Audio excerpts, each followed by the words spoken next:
네, 안녕하세요. 오늘은 구글에 대해서 전반적인 분석을 해보겠습니다. 구글이 단순한 광고 회사라는 생각 아직도 하고 계시는 건 아니겠죠? 2025년 구글의 4개 분기 실적을 보면서 이 회사는 이제 완전히 다른 방향으로 움직이고 있다는 것을 알 수 있었습니다. 검색은 AI로 재정의되고 있고 클라우드는 폭발적으로 성장하고 있으며 AI 투자 규모는 역사상 가장 공격적인 수준입니다.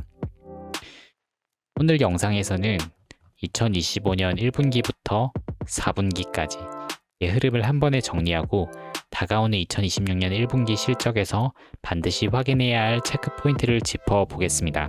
2025년 구글을 한 줄로 정리하면 이겁니다.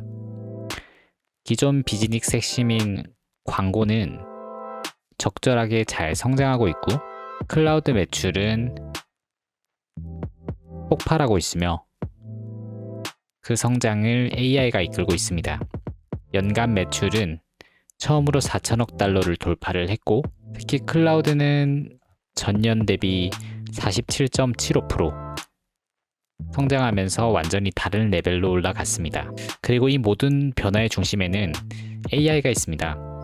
사실 2025년 상반기는 굉장히 중요한 구간이었습니다.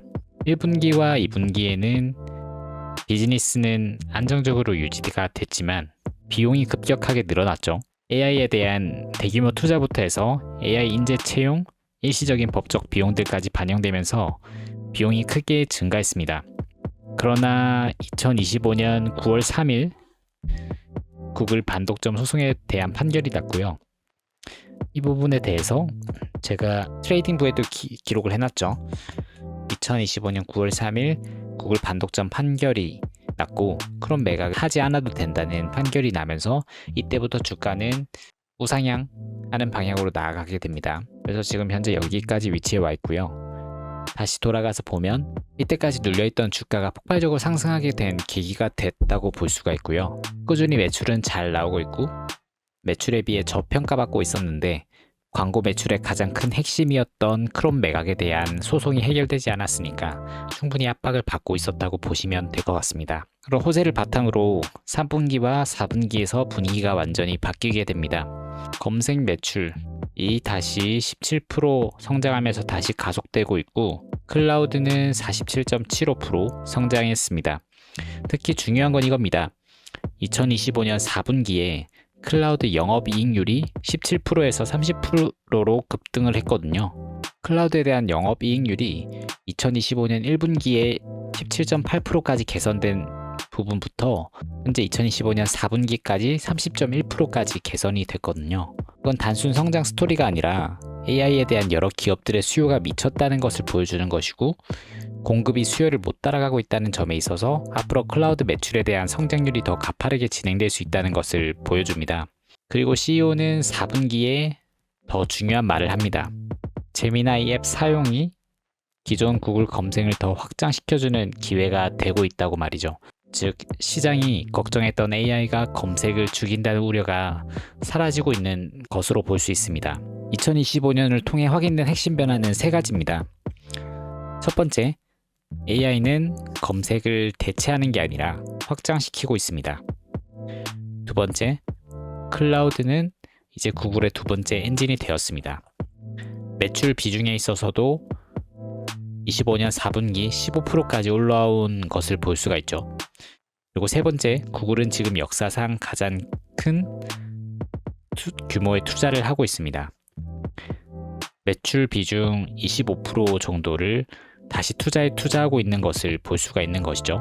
캐펙스에 대해서 좀 더 자세하게 살펴보도록 하겠습니다. 25년 4분기에 이제 캐펙스에 대한 가이던스를 줬었죠. 2026년 연간 캐펙스는 1750억 달러에서 1850억 달러의 범위가 될 것으로 예상하며 연중 내내 투자가 확대될 것이라고 합니다. 이런 부분들은 2025년 캐펙스 투자의 규모에 비해서 거의 1.5배에서 2배 가까이 되는 수치거든요. 그렇기 때문에 이제 캐펙스의 증가를 효율적인 비용 개선을 통해 어느 정도 상쇄시킬 수 있을지는 지속적인 모니터링이 필요해 보입니다.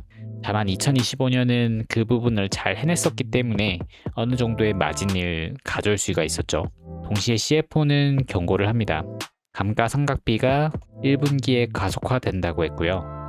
그래서 성장과 수익성을 동시에 잡을 수 있느냐를 계속 의심하고 확인해야 합니다. 이런 상황에서 2026년 1분기 체크 포인트를 말씀을 드리겠습니다.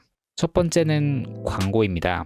검색 성장률이 계속 유지가 되는지, 그리고 AI 기반 검색에서 광고 수익화가 시작됐는지를 확인을 해야 될 것이고요. 이게 확인되면 AI는 리스크가 아니라 이제 기회로 바뀝니다. 두 번째는 클라우드입니다. 2025년 4분기 48%의 매출 성장률을 보여줬죠. 이 성장률이 꾸준히 유지가 되는지, 그리고 AI 매출이 얼마나 전체 매출 비중에서 차지하고 있는지, 아마 이번 실적 발표에서는 클라우드 매출을 가장 중요하게 보시면 될 것 같습니다. 그리고 세 번째는 비용입니다. 캐펙스가 증가한 만큼 실제 이익에 얼마나 영향을 미치는지를 확인해야 될 것으로 보이고요. 이 부분이 가장 시장이 민감하게 반응하는 부분이거든요.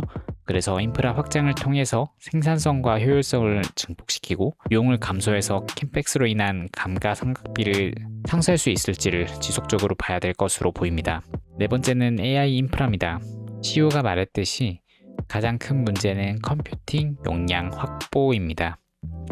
그렇기 때문에 이게 계속된다면 성장은 유지되지만 공급이 병목이 될 수 있기 때문에 이 부족 현상을 어떻게 해결해 나갈 것인지를 다음 실적 발표에서 유심히 지켜보는 것이 중요할 것 같습니다. 그리고 제미나이 앱에 대한 사용자 수와 기업들이 얼마나 사용을 하고 있는지, 그리고 토큰 속 사용량은 다른 경쟁사와 대비해서 얼마나 되는지를 같이 비교를 해볼 수 있으면 좋을 것 같습니다. 그래서 정리를 하면 사실 현재 시장 분위기로 봐서는 단 하나만 봐도 됩니다. 이 중에서 클라우드 매출, 이 전년 대비 50% 성장률 이상이 나오는지, 이 부분만 봐도 시장은 크게 반응을 할 거니까요. 위에서 말한 부분과 클라우드 매출을 중점적으로 보면서 분할 매수 구간을 잡을 수 있으면 좋겠습니다. 마지막으로 분할 매수 구간을 말씀드리겠습니다. 시킹알파의 매출 추정치를 사용을 할 것이고요. 이 정보들을 가져와서 엑셀에다가 입력을 하고 적정 P를 보수적으로 잡아줄 건데, 현재 밸류에이션을 보면 P non-GAAP 29.26이고 섹터 평균은 13.81로 볼 수 있거든요. 그러면 구글의 5년 평균이 23.53이니까, 근데 지금 주도주가 구글이기 때문에 좀 더 프리미엄을 준다고 하면 28 정도로 주면 적당할 것 같거든요. 그래서 28 정도로 주고 2026년, 2027년 매출 추정치를 EPS 추정치를 넣으면요. 대시보드에 2026년은 291에서 391, 27년은 327에서 444까지의 가격이 나올 수 있다고 하네요. 그럼 여기서 이제 분할 매수 구간을 잡아보도록 하겠습니다. 여기서 현재 가격은 프리 시장에 344, 프리마켓에 344.30이고요. 여기서 뭐 신고가를 뚫어주면 저야 보유하고 있기 때문에 좋겠지만, 아마 떨어진다면 1차 매수는 328, 2차 매수는 320, 3차 매수는 311, 여기서 뭐 여기까지 떨어지지는 않겠지만 300까지도 이제 추가 매수를 할 수 있는 현금을 확보를 해두겠습니다. 그래서 차차 분할 매수로 대응을 할 예정이고요. 그래서 여기까지 말씀을 드리려고 합니다. 오늘은 여기까지고요. 다음 시간에 뵐 수 있으면 좋겠습니다. 감사합니다.